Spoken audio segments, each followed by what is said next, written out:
এই ছোট ছোট বাচ্চারা দেখেন তারা হেফজ করতেছে এবং হেফজ শেষ করে আবার প্রতিযোগিতায় বিভিন্ন জায়গায় তারা ফার্স্ট হয়ে বিভিন্ন এলাকায় তারা যাইতেছে।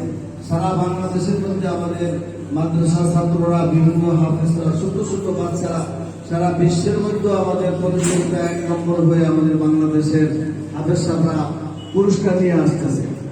আমরা অনেকেই জানি যে আমরা এই বাংলাদেশের মধ্যে, এই বিশ্বের মধ্যে আমাদের বাংলাদেশ 1 নম্বর হয়ে আজকে আমাদের গৌরব অর্জন করেছে।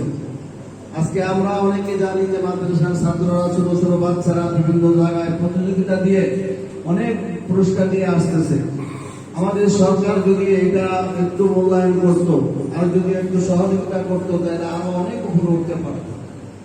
আমরা সাধারণ মানুষ যেরকম অন্যান্য খেলাধুলার মধ্যে উৎসাহ দেই, আমরা কিন্তু পবিত্র কোরআনের এই প্রতিযোগিতা আমরা সেরকম উৎসাহ দিতে পারি না। আমাদের সেই পরিবেশ এখনো পর্যন্ত হয় নাই, মাত্র শুরু হয়েছে। আমরা আশা করি আমাদের এলাকার মানুষ যদি একটু উৎসাহ দেয় তাহলে আমাদের ছাত্ররা আস্তে আস্তে আরো উপরে উঠতে পারে। এই